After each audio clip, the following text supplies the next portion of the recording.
자, 여러분 안녕하세요. 자, 이번 영상에서는 원가 계산의 가장 중요한 계산 방법 중에 하나인 개별 원가 계산이라는 것에 대해서 학습을 해보도록 하겠습니다.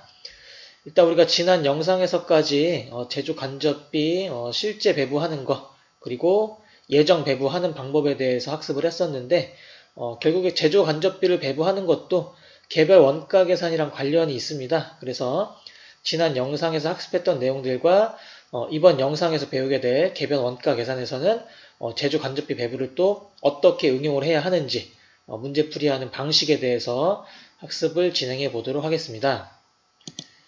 자, 일단 원가 계산의 종류도 여러 가지 기준에 의해서 다양하게 나누어 볼 수가 있습니다.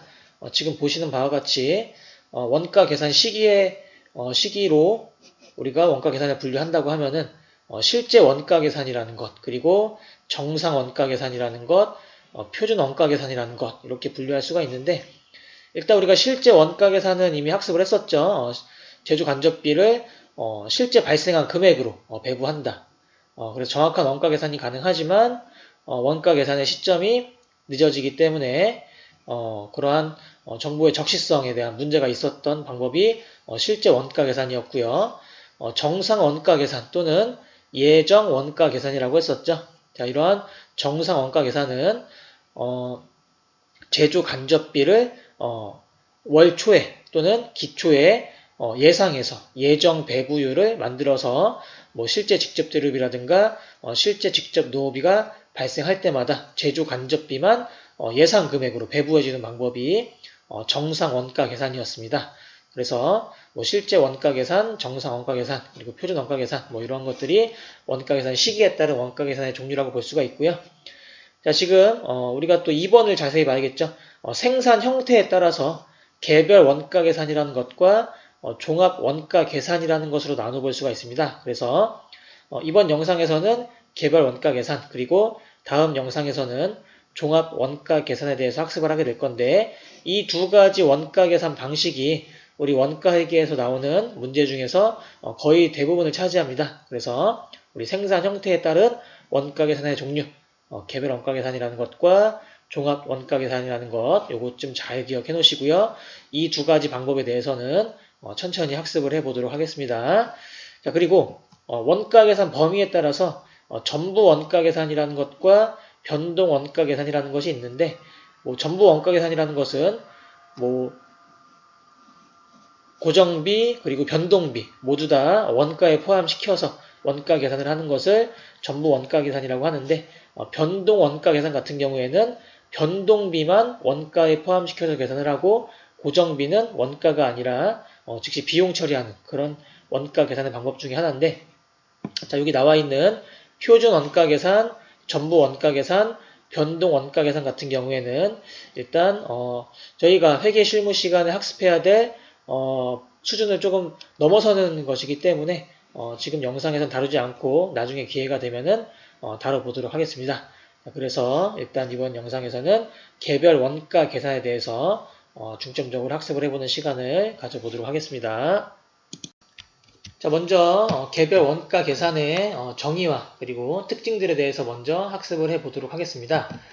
개별 원가 계산은 말 그대로 개별 제품별로 원가 계산을 한다는 거죠. 그래서 개별 제품이라 함은 성능이라든가 규격이나 품질 등이 서로 다른 제품을 말하는데, 자, 우리 회사가 예를 들어서 귀금속을 가공하는 회사, 보석회사라고 한번 가정을 해볼게요. 그래서 우리 회사에서 이번 달에 한 달 동안 다이아몬드 하나를 가공하기 위해서 1억 원의 원가가 발생했고요. 금반지 하나를 가공하기 위해서 100만 원의 원가가 발생했습니다. 그럼 일단 우리 회사 전체적으로 놓고 봤을 때는 한 달 동안 총 원가가 얼마 들어갔냐면은 1억 100만 원 들어간 거죠. 자, 한 달 동안 원가는 총 1억 100만 원 들어갔고, 자, 우리 회사가 만들어낸 물건의 수량이 총 몇 개냐면은 두 개죠. 다이아몬드 반지 하나, 금반지 하나 해서 총 두 개를 만들었으니까 이 두 개의 수량을 만들어낸 금액으로 나눠서 하나당 원가를 5,050만 원으로 잡으면 될까요? 안 될까요?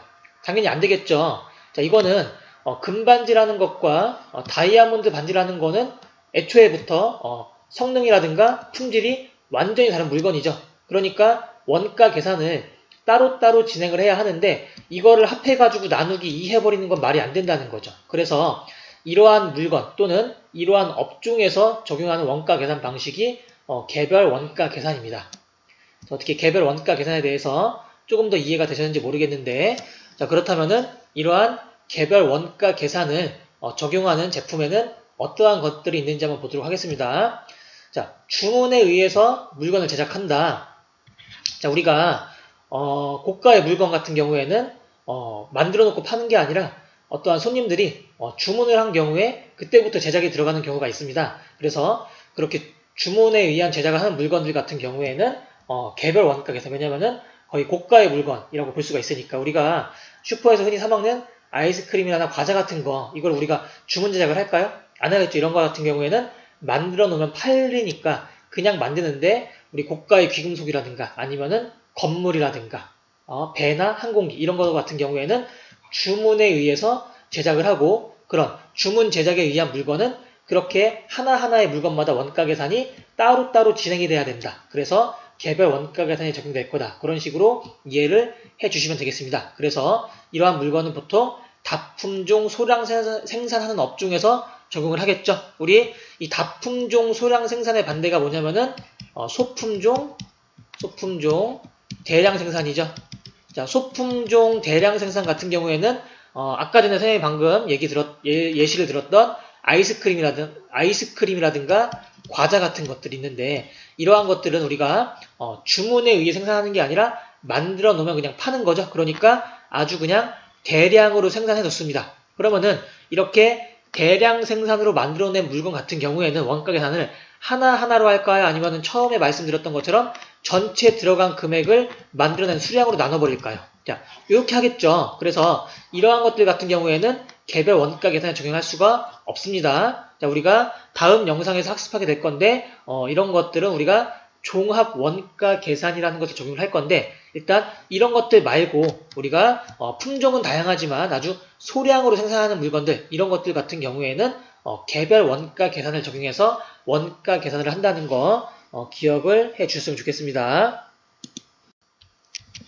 자, 그래서 개별 원가 계산을 적용하는 주요 제품으로는 또는 업종으로는 조선업, 배를 만드는 산업이죠. 그리고 항공기, 비행기 만드는 거, 건물이나 다리 같은 것을 건설하는 건설업, 그리고 기계 제조업, 고가의 귀금속, 이러한 제품 또는 이러한 업종에서 개별 원가 계산을 이용해서 원가 계산을 한다고 볼 수가 있습니다. 우리가 뭐 배라든가 뭐 비행기 같은 경우 만들어 놓고 파는 게 아니라 뭐 회사에서 우리 회사에 이러이러한 배 만들어 주세요, 이러이러한 비행기 만들어 주세요, 이렇게 제작 의뢰가 들어오면은 그때부터 만드는 거기 때문에 그렇게 의뢰가 들어온 제품에 대해서만 원가 계산을 해야 된다는 개념으로 이해를 하시면 되겠습니다. 자, 그리고 이러한 개별 원가 계산을 하는 데 있어서 가장 핵심이 되는 과제는 자, 제조 간접비 배부입니다. 자, 제조 간접비 배부가 개별 원가 계산의 핵심이다 라고 먼저 이해를 하시고, 자, 왜 그러느냐, 우리가 비행기를 만드는 회사라고 한번 가정을 해볼게요. 그래서 우리 회사에서는 지금 우리 회사 공장에서는 세 가지의 제품, 헬리콥터, 그리고 전투기, 그리고 여객기, 이렇게 세 가지의 제품을 만들고 있습니다. 그래서 예를 들어서 우리가 미사일과 관련된 원가가 발생했다고 쳐볼게요. 자, 그럼 이 미사일과 관련된 원가는 누구 때문에 발생한 걸까요? 우리가 일반적으로 미사일은 전투기에 들어갈 거예요. 그죠? 그래서 미사일 관련된 원가는 전투기의 무슨 원가? 직접 원가라고 볼 수가 있고, 전투기는 이 미사일 원가를 자기가 배부받는 거에 대해서 크게 거부감이 없을 거예요. 자기 때문에 쓴 거니까. 그런데 만약에 우리 공장 전체적으로 전력비가 한번 발생했다고 쳐볼게요.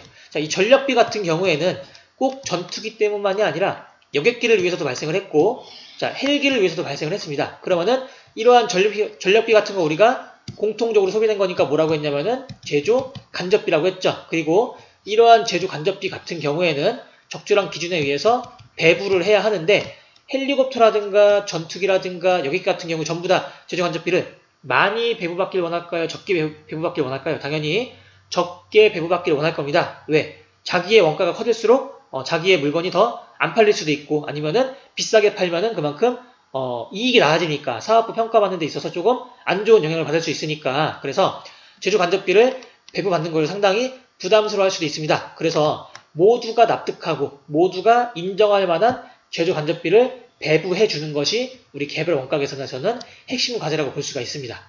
자, 아시겠죠? 그래서 개별 원가 계산에서는 제조 간접비 배부하는 것이 상당히 중요한데 우리가 지난 영상에서 배웠던 제조 간접비 배부하는 것 그리고 예정 배부하는 게 결국에는 개별 원가 계산을 진행하기 위해서 배운 거구나라고 지금부터 연결을 시켜주셨으면 좋겠습니다.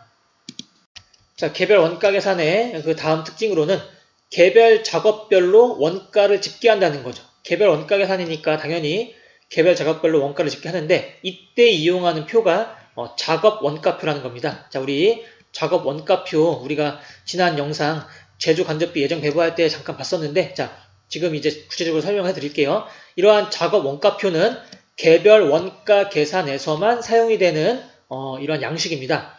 참고로 우리가 다음 영상에서 종합 원가 계산에 대해서 학습을 한다고 했었는데 종합 원가 계산에서는 이런 작업 원가표를 작성하지 않습니다. 자, 왜냐면은 작업 원가표라는 것 자체가 지금 여기 보시면은 작업 번호 101번 앞에 이거 넘버링이죠. 101번이라고 되어 있는데 101번 작업이고 그 작업의 내용은 지금 헬리콥터를 만드는 작업입니다. 즉 여기에는 모든 물건의 원가를 공통적으로 작성하는 게 아니라 뭐에 대해서만 헬리콥터라는 제품에 대해서만 우리가 원가를 집계해야 되는 거죠. 그래서 이렇게 개별 작업별로 원가를 집계해야 될 때는 작업 원가표라는 양식을 사용하는데 개별 원가 계산에서만 사용을 한다고 보시면 되겠습니다. 자, 그래서 작업 원가표 보시면은 이렇게 작업 번호 있고요. 어떤 물건인지 품명이 있고요. 그리고 뭐 작업 개실 이런 거 있고 그리고 여기에 뭐 직접 재료비, 직접 노후비 발생한 대로 날짜에다가 적으면 되는 건데 중요한 거는 이 제조 간접비가 뭐 실제 배부일 수도 있고 예정 배부일 수도 있는데 만약에 예정 배부한다고 하면은 직접 재료비와 직접 노후비는 실제 금액 가지고 하지만 제조 간접비만 월초 또는 기초에 산정해 놓은 예정 배부율에 의해서 예정 배부한다는 거. 지난 영상에서 학습하셨으니까 잘 기억하시면서 넘어가시면 되겠습니다. 아시겠죠? 자, 그리고 개별 원가 계산의 그 다음 특징으로는 자, 특정 제조 지시서를 이용해가지고 제조 지시를 한다는 겁니다. 자, 제조 지시가 뭐죠? 이거 지금부터 만들어라고 지시하는 거죠, 말 그대로. 그런데 그때 사용하는 제조 지시서가 개별 원가 계산에서는 특정 제조 지시서라는 겁니다. 우리 특정이라는 거는 일반적인 것이 아닌 그 반대가 특정이죠. 그래서 자, 이번에만 특별히 만약에 우리가 지금 어떠한 물건에 대한 제작 주문이 들어왔어요. 그러면은 이번 제작 주문 들어온 것에 대해서만 제조 지시하는 것, 우리가 이것을 특정 제조 지시서라고 하는 거예요. 자, 이거의 반대가 뭐가 있냐면은 계속 제조 지시서라는 게 있는데 계속 제조 지시서 같은 경우에는 특별히 이번에만 아니라 그냥 꾸준히 만들라는 얘기죠. 꾸준히 만들어 놓고 그냥 만들어 놓으면 물건들이 팔리는 거예요. 자, 이런 경우에는 우리가 종합 원가 계산에서 이용을 하는데 종합 원가 계산과 개별 원가 계산 같은 경우에는 우리가 다음 영상에서 특징을 비교하겠지만 좀 반대의 특징이 서로 몇 개가 있다라고 보시면 돼요. 자, 제조 지시서 같은 경우에도 이렇게 개별 원가 계산과 종합 원가 계산이 서로 반대의 특징을 가지고 있는 제조 지시서를 사용하고 있는데 개별 원가 계산에서 사용하는 제조 지시서는 특정 제조 지시서라고 해가지고 특별히 주문이 들어왔다 또는 특별히 작업 지시가 내려질 때만 사용하는 그러한 제조 지시서라는 것을 기억하셨으면 좋겠습니다. 자, 그래서 지금 개별 원가 계산의 정의와 특징에 대해서 살펴봤는데 일단 특징 정리하고 한번 갈게요. 일단 개별 원가 계산이라 함은 개별 제품별로 원가 계산을 한다. 성능이나 규격이나 품질이 서로 다른 제품들이었죠. 그래서 이러한 개별 원가 계산을 적용하는 제품이나 업종에는 선박, 조선업, 항공기, 건물이나 다리에 건설업 같은 것들이 있다라고 말씀드렸었고요. 두 번째, 주문에 의해 소량 생산하거나 아니면은 다품종 소량 생산하는 업종에서 개별 원가 계산을 적용한다. 이렇게 아시면 되겠습니다. 그리고 개별 원가 계산에서 가장 중요한 게 제조 간접비 배부. 이 문제가 가장 중요하다. 그래서 지난 영상 그리고 지지난 영상에서 학습한 제조 간접비 배부하는 거 또 잘 이해를 하셔야 개별 원가 계산을 잘 이해하실 수 있을 겁니다. 그리고 원가 계산은 어디에서 이루어진다? 작업 원가표라는 양식에서 이루어진다. 라고 했었고요.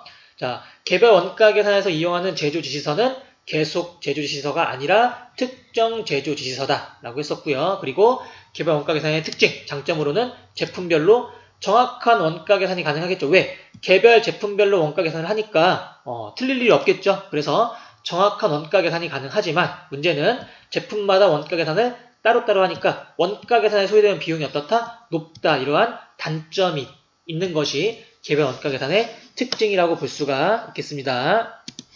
자, 이렇게 해서 개별 원가 계산의 정의 그리고 특징에 대해서 한번 간략하게 살펴봤습니다. 일단 개별 원가 계산 첫 번째 시간이니까 이번 영상은 이쯤에서 하고 다음 영상에서 이제 개별 원가 계산에서 원가 계산을 어떻게 하는지 문제풀이 위주로 학습을 해보도록 하겠습니다. 자, 수고 많으셨습니다.